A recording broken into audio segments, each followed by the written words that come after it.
Hey guys, I'm a bit of a tired mess. I apologize. I went to Cheryl's creation conversations last night. It is a series of events that she's put on to bring together like-minded people to create, literally to create, to speak things, to discuss things, to talk about things that we have questions about, that you're interested in, that you may not understand, but you want to understand more about.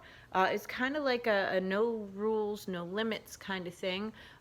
She always asks, of course, that you leave your judgments at the door and kind of open yourself up to the opportunity to grow and learn something new. And I really like that. I know that she had started the event as a paid event, and I know that some of her events still are paid events. But thankfully for my budget, last night's was a freebie, which is awesome.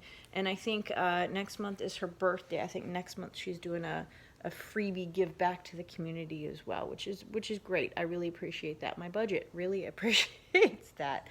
And I wasn't gonna go because I was tired and I was like, I could sleep, which I literally have. I have the bags now. Oh, I'm getting old. But my spirit guides were like, go, and I'm like, really? Can we just get in bed at like 7 o'clock and like just lay there and pretend to sleep until we fall? Can we please?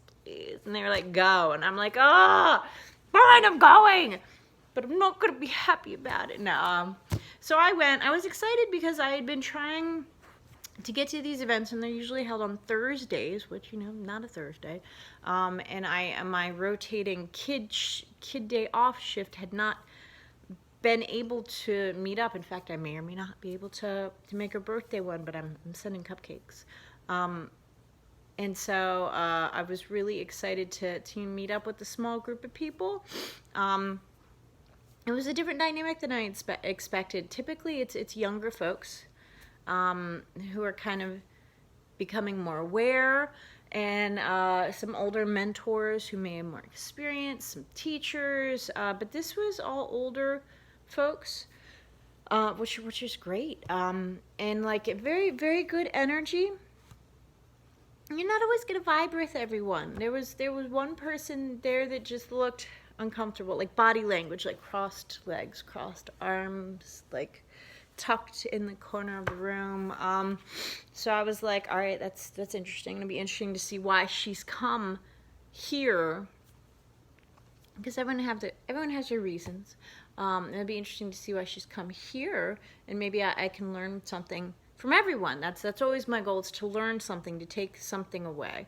And so my idea was that I was kind of stuck on this creative chakra thing that I've wanted to work on, kind of co-create with Steve, the vibrational alchemist.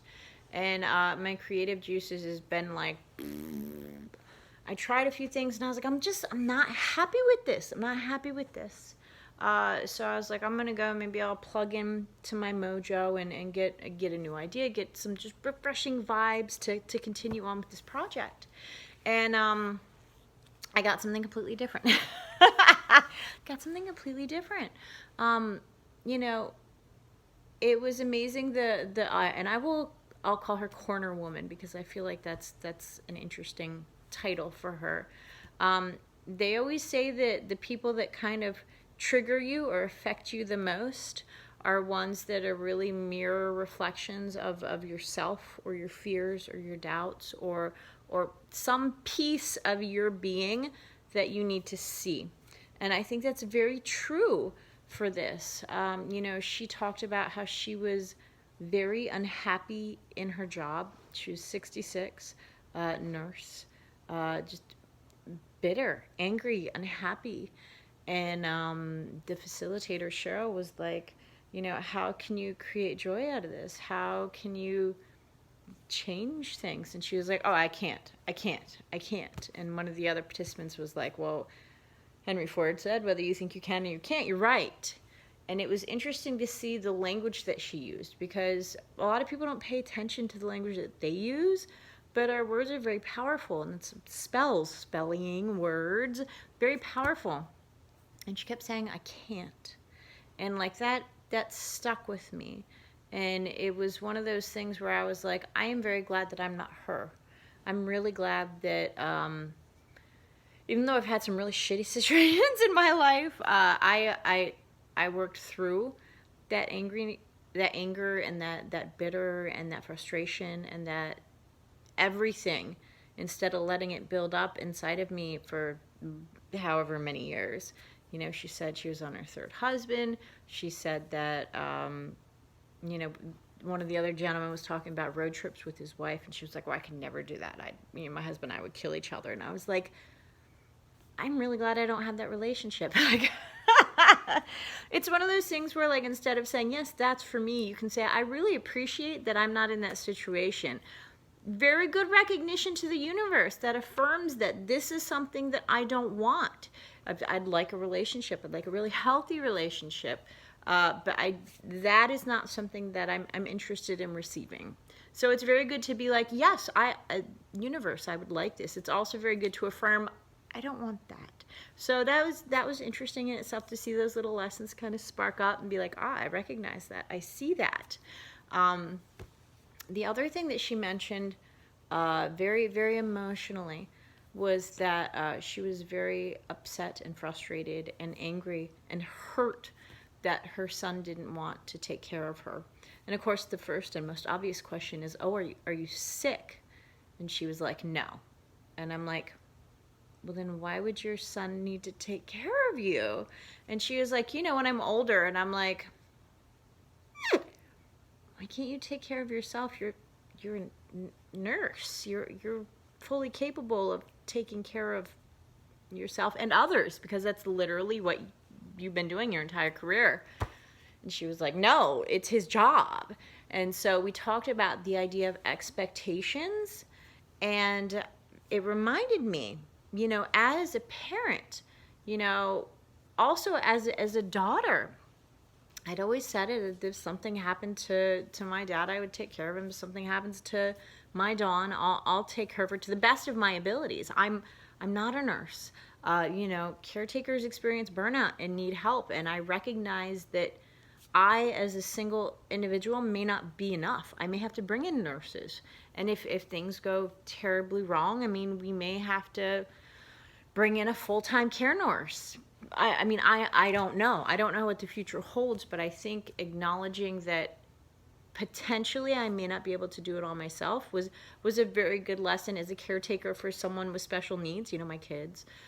Expectation that I don't expect my kids to take care of me when I'm older.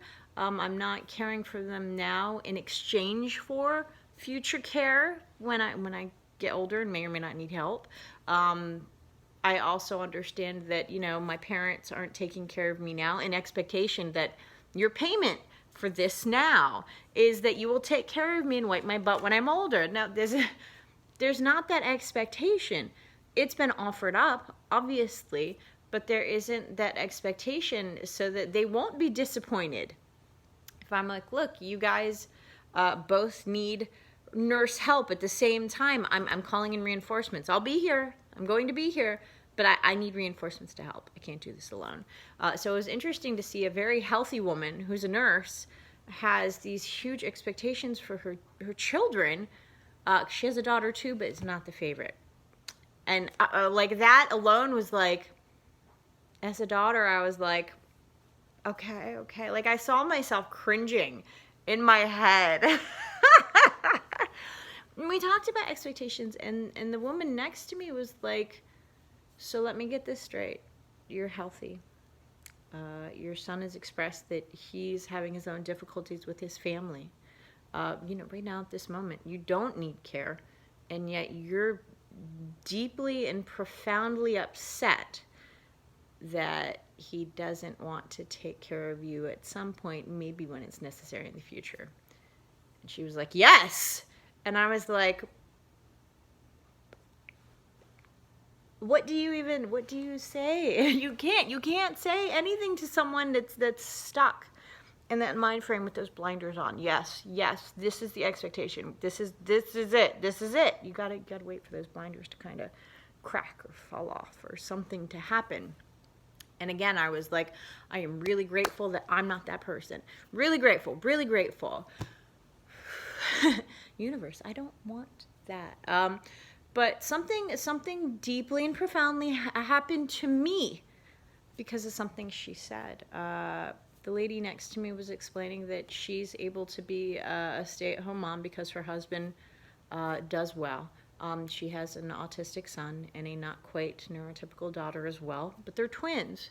And of course, my thought is, oh Jesus, I don't know how I don't know how I do twins, period, let alone with extra needs. And she was kind of expressing about how she's happy, she's looking to create more, to do more, and how she's run into some stress and kind of dealt with that. And the corner lady, so help me goodness, there are a lot of things that came out of her mouth that I was like, but she said, you don't know about stress. You haven't held a job. And like, I felt the hands of my ancestors and my spirit guides grab me as I was about to leap from the chair and strangle this old woman for being so stupid. No. What came out of my mouth next was not what was going through my head. I was infuriated. I was deeply hurt because even though she was talking to the woman next to me, she could have very well been speaking to me. Absolutely. Also an autistic mother not working a 9-to-5 job because I can't.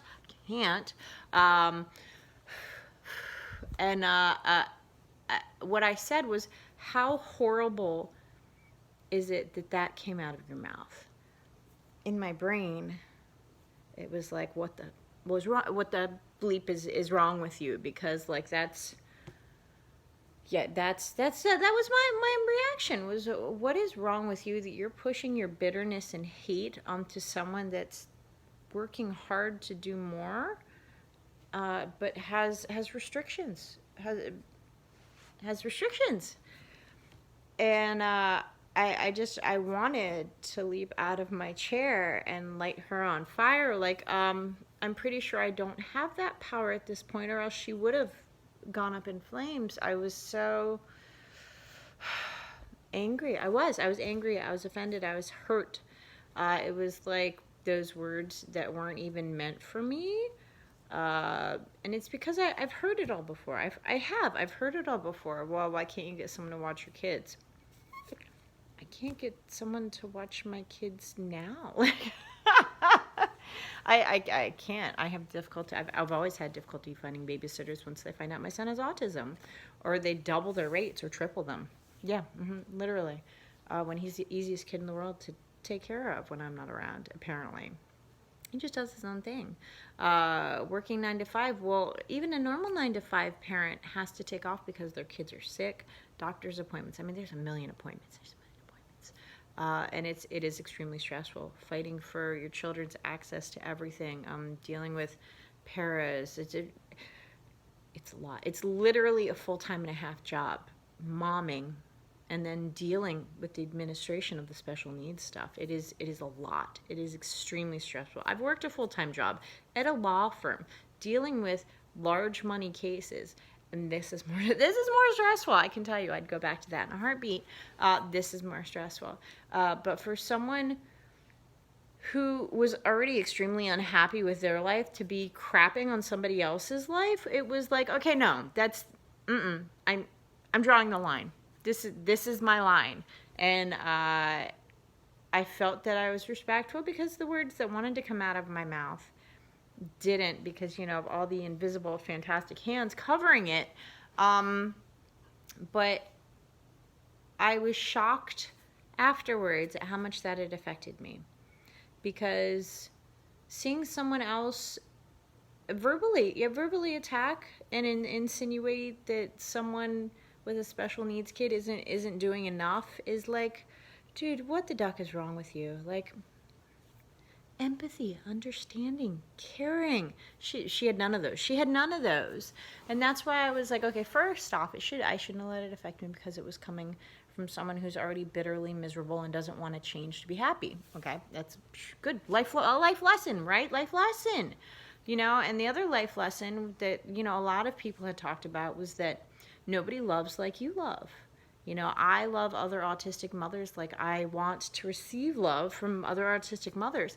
And that defense, that jumping to it, no, you're not going to shit on her. I'm not going to let you I'm not going to let you throw crap at her and tell her that she's not enough, because she is. She's more than enough. She's great. She's a great mother. She's a great business owner. I mean, my God. But it didn't, none of that mattered. You don't treat people like that. Ah! So I had a lot of really great comeuppance because I realized that it didn't affect me as huge as it would have before. I would have held on to that. I would have stewed about that. I would have been like, man, people like that exist and that's crappy. And I'm just, I can't believe that. It bothers me. But now I'm just like, man, that sucks to be her. And that's the truth. Man, it must really suck to be 66, be miserable, hate your job, not like your relationship, you know, not actually want to spend time with your husband. Kind of weird, but all right, whatevs. I mean, whatevs. To have 2 kids that really don't like you or want to spend time with you, that's gotta suck. I don't want that. I don't want that. But to hear someone that's in that space speak ill of someone who's doing really great, like momentous work is like, no. Nah. So while I that was a big lesson that I took away, there were a lot of really great conversations to be had. You know, we lightened the mood. I'd like to think that that woman came away from this event not with me being like, F you, but with me being like, what is wrong with you? That you're acknowledging you're miserable and you're pushing off that misery onto other people because you want other people to be miserable like you. I hope, I don't know for sure. I don't know. I hope that she takes off the blinders. I really do. For her own happiness, for her own joy, and recognizes opportunities for joy, because that was another part of the conversation we had was recognizing opportunity and then stepping forward to take that opportunity, because it's 2 very different steps. Everyone on a spiritual path can acknowledge that. You can see signs but not take the signs. You can see signs and ignore the signs. You know, same thing with opportunity.